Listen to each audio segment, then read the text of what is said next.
Bonjour et bienvenue à vous dans cette émission des matinales d'actunautique.com et de la FIN, la Fédération des industries nautiques. Je reçois aujourd'hui Hervé Goasguen, chef de la mission Plaisance aux affaires maritimes. Hervé, bonjour. Bonjour. Alors l'actualité est chargée aux affaires maritimes en cette fin d'année 2014, puisque on a le lancement d'un numéro d'urgence, c'est le 196, donc on traitera, vous nous présenterez ce numéro. Mais on a surtout une nouvelle division 240 qui rentre en application au 1er mai 2015. Et vous êtes là ce matin dans cette émission pour nous présenter cette évolution assez importante, ma foi. Alors, c'est une évolution, effectivement, parce que la réglementation avait déjà bougé il y a à peu près 5 ans dans une logique assez semblable, une logique de responsabilisation déjà du plaisancier et du chef de bord. On va dire que la nouveauté de cette division 240, c'est pour ça qu'il n'y a pas vraiment de deux sujets avec le 196, c'est plus une réflexion fondamentale pour savoir quel moyen de communication est adapté par rapport à la zone que je fréquente pour faire face à une situation de demande d'assistance ou une situation de détresse en mer. Donc en fait, ce n'est pas le père Fouettard qui vient imposer des nouvelles contraintes aux plaisanciers. On essaye de ne pas être dans cette logique. D'ailleurs, je ferai remarquer que la division 240 qui va entrer en vigueur a 70 articles en moins que l'ancienne division. Ah, c'est une bonne chose. Tout simplement parce qu'on a enlevé tout un tas de normes techniques qui étaient mal comprises, mal interprétées et qui parfois d'ailleurs ne faisaient que reprendre des normes qui sont des normes européennes, donc il était inutile de reprendre ces normes dans une division franco-française. Oui, puisque ces normes s'adressent plutôt à des constructeurs qu'à des plaisanciers. Tout à fait, c'est des normes qui s'adressent aux constructeurs. Alors on peut être constructeur amateur, donc le constructeur amateur aura une petite division rien que pour lui, pour savoir quelles normes il doit observer pour faire une construction amateur s'il veut revendre son navire. Mais on a voulu sortir sortir ces normes de construction de cette division qui est là pour s'adresser aux pratiquants et se dire quand je suis dans tel ou tel endroit et face à telle ou telle pratique, finalement qu'est-ce qui est le minimum de matériel de sécurité nécessaire, sachant qu'évidemment chaque chef de bord peut compléter par rapport à ce qu'il souhaite. Alors cette division 240 simplifiée, 70 articles en moins, c'est déjà une bonne chose parce qu'on va la comprendre plus simplement. Le premier objectif, qui apparaît beaucoup plus clairement dans cette division 240, c'est la définition de la notion de chef de bord. Tout à fait. Alors on a voulu, là aussi c'est une évolution. Il y avait déjà dans l'ancienne quelques articles qui disaient le chef de bord peut à son choix embarquer tel ou tel type de matériel. C'était le cas par exemple dans la zone au-delà des 6000, vous pouvez faire le choix soit d'avoir une VHF, soit d'embarquer des fusées parachutes et des fumigènes. Et bien là, à plusieurs reprises, en fait, on s'adresse au chef de bord en lui disant voilà, vous avez du matériel qui est mis à votre disposition par le constructeur. Parce que vous êtes obligé de l'embarquer et c'est à vous de savoir à quel moment ce matériel doit être utilisé. On n'a pas voulu rentrer trop dans le détail en disant sur un kayak de mer à partir de telle distance voilà ce qu'on doit avoir, sur un voilier de 10 mètres voilà ce qu'on doit avoir, sur un semi-rigide. C'est au chef de bord de dire voilà, on met par exemple à ma disposition, on m'oblige à prendre des aides à la flottabilité, donc 50 newtons, 150 newtons suivant la zone que je fréquente. À quel moment je dois dire à mes équipiers que ces aides à la flottabilité sont mieux sur eux qu'au fond du bateau.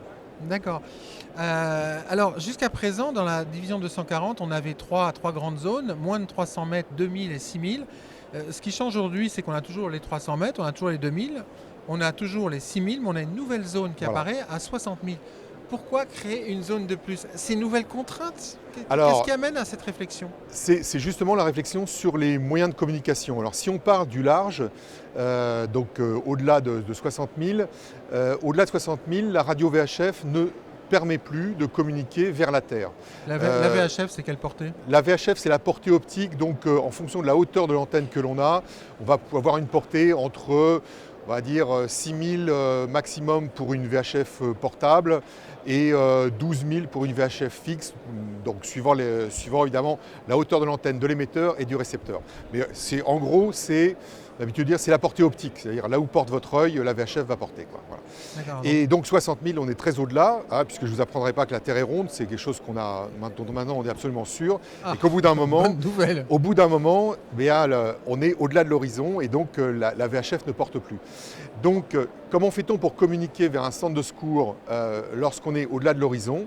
Eh bien c'est assez simple, on communique par satellite, par un système satellitaire.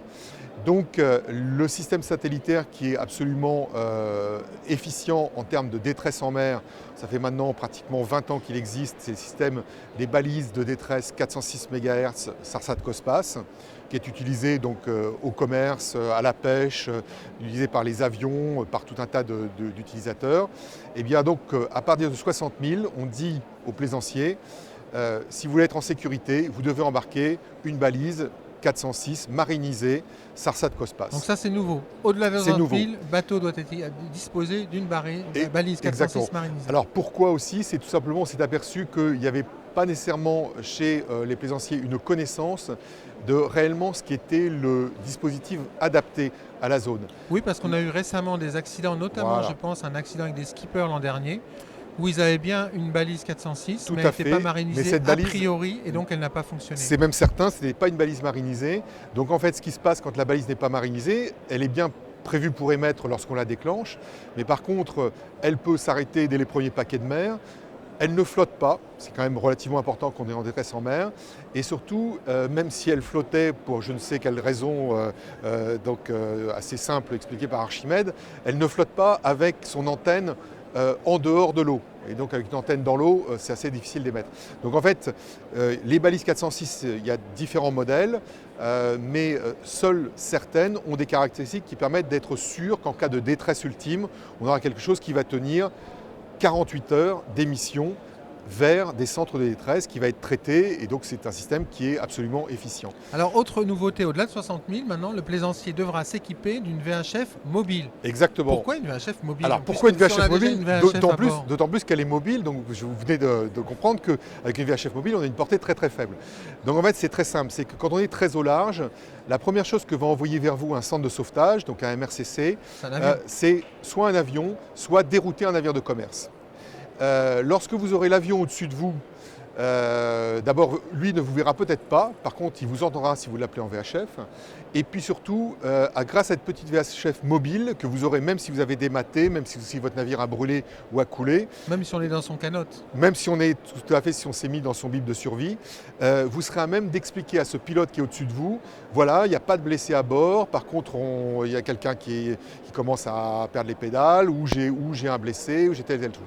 Et c'est quand même, du coup, on gagne de très nombreuses heures derrière sur la capacité ou pas de venir, la capacité de venir vous aider. Idem sur un navire de commerce qui est juste à côté de vous. Doit-on descendre une chaloupe? Doit-on faire venir un hélicoptère? D'où, etc. Alors, autre nouveauté également, à partir de 6 000 maintenant, les bateaux devront être équipés d'une VHF fixe. Tout à fait. Et ça, c'est obligatoire. Alors, ça deviendra obligatoire à partir du 1er janvier prochain, du 1er janvier 2017, c'est-à-dire qu'on a laissé un temps d'adaptation pour les gens qui n'auraient pas ni permis plaisance, je rappelle qu'il permet d'utiliser la VHF, ni de CRR. Eh bien, tout simplement parce que au-delà de 6 000, oui, seule une VHF fixe permet d'être sûr d'être capté de la Terre. Une VHF mobile, compte tenu de sa hauteur d'antenne et souvent de sa puissance d'émission, ne sera probablement pas reçue de la Terre. Donc la précédente réglementation permettait une option qui nous a apparu pas pertinente à l'analyse de nombreuses opérations de sauvetage dans les crosses où on a des fausses alertes ou des alertes qui sont interprétées comme des détresses ultimes alors qu'en fait c'est juste des demandes d'assistance parce que les skippers ont utilisé une fusée rouge parce qu'ils n'avaient rien de mieux pour dire j'ai un problème à mon bord mais il peut être résolu de telle ou telle façon. Et donc on déclenche une sur... Du coup on déclenche par défaut une grosse opération qui n'est peut-être même pas adaptée. Il y a peut-être même à ce bord une vraie situation de détresse mais qui est médicale. Et comment savoir que c'est une détresse médicale? Il faut d'abord aller vers le bateau, puis après, au bout d'une heure, on découvre que la détresse n'est pas du tout une détresse liée au navire, mais une détresse médicale. On a perdu une heure, ça peut être extrêmement long pour une détresse médicale. Donc avec une radio, vous êtes capable de dire « tout va bien, mon bateau flotte, j'ai une personne qui vient de se fracturer le bras, voilà mon besoin ». Et là, on lui dit « écoutez, on va vous envoyer un hélicoptère avec un médecin et un infirmier, et donc faites tel cap, rapprochez-vous ». On va pouvoir faire quelque chose de beaucoup plus proactif. Et si je poursuis cet exemple, lorsque, à peu près 3/4 d'heure, 1 heure après, l'hélicoptère est au-dessus de vous, vous allez pouvoir parler au pilote de l'hélicoptère. Oui. qui va vous dire affalez votre grand voile, faites un cap à telle allure. Et là, c'est l'efficacité sur place. Parce que voilà, très souvent, si on n'a pas de moyens de communication, on a les sauvetages, mais on ne sait pas comment ça va réagir. devenir très très compliqué techniquement à faire le sauvetage. En hélicoptère, chaque minute compte parce que chaque minute c'est du kérosène dépensé. Et si on est loin de la côte, si on est loin de la côte, l'hélicoptère ne peut pas rester longtemps sur exactement. zone. Donc voilà, donc il y a vraiment un intérêt extrêmement fort d'avoir un moyen de radio qui permet de parler et de définir exactement le type de problème que l'on rencontre. Il y a une autre évolution aussi, Hervé Goasguen, ça concerne les scooters de mer qui étaient jusqu'à présent limités à 2000 et qui maintenant vont pouvoir aller jusqu'à 6000. Pourquoi cette évolution ? Alors c'est tout simplement un principe de réalité. On a regardé comment ont évolué les constructions, les scooters de mer, avec maintenant des engins qui commencent à être assez importants et donc qui ont des stabilités assez comparables à des petits navires à moteur de même type. Et puis aussi une simple règle de 3, c'est-à-dire que les scooters de mer vont en général à des vitesses assez proches de 30 nœuds. Ouais. 2000 à 30 nœuds, je vous laisse faire le calcul, normalement on ne doit pas être loin de 4 minutes. Donc en 4 minutes on était limité. Donc voilà, en 4 minutes on était arrivé au bout de sa zone de navigation, ce qui n'était pas pertinent compte tenu des qualités nautiques de ces engins. Qualités nautiques d'ailleurs qui sont appréciées, y compris de sauveteurs, puisqu'on voit de nombreux boss de secours s'équiper de scooters de mer. Tout à fait. Et donc voilà, alors par contre évidemment le scooter qui va au-delà de 2000 doit s'équiper du matériel, de un petit peu plus de matériel de sécurité complémentaire. Il faut citer principalement en fait, le compas de route, c'est-à-dire qu'il faut avoir un compas, alors soit un compas qui est proposé, puisque certains gros scooters ont déjà des compas internes, soit un compas que l'on a sur un dispositif électronique ou un compas qu'on achète dans une coopérative. Voilà. Et effectivement, on doit avoir une carte, ce qui est assez logique quand on commence à s'éloigner de la côte. Cette carte n'est pas nécessairement sur un support papier, elle peut être aussi sur un support informatique suffisamment gros pour quand même avoir une réelle vision. Et simplement, s'il est sur un support informatique, il est clair que le support informatique doit être à mesure de marcher, y compris s'il se prend aussi un paquet de mer. Voilà. Alors, on a vu en fait que cette nouvelle division de 140 fixe de nouvelles règles, c'est surtout pour la sécurité des plaisanciers. Elle responsabilise beaucoup plus le chef de bord.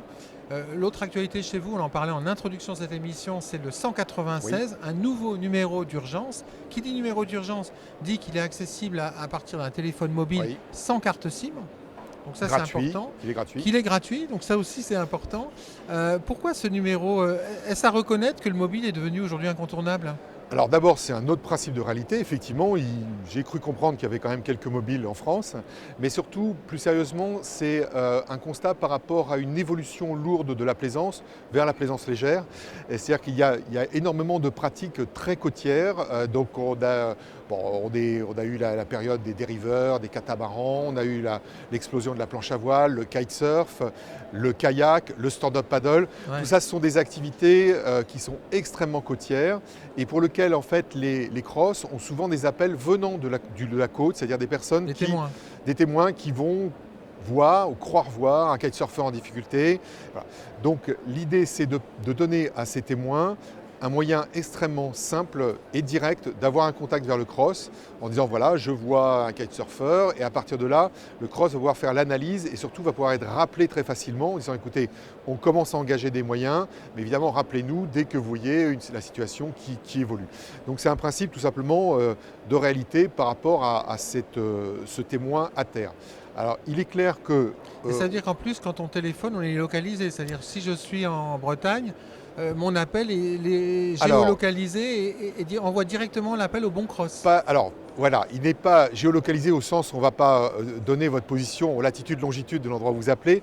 Par contre, effectivement, si vous êtes sur une côte bretonne, effectivement, vous allez aller soit sur Corsen, soit sur Etel en fonction de l'endroit où vous allez, tout simplement parce que le relais téléphonique est effectivement bien un endroit du littoral et qu'à partir de ce relais téléphonique, on sait quel cross est couvert par cette zone.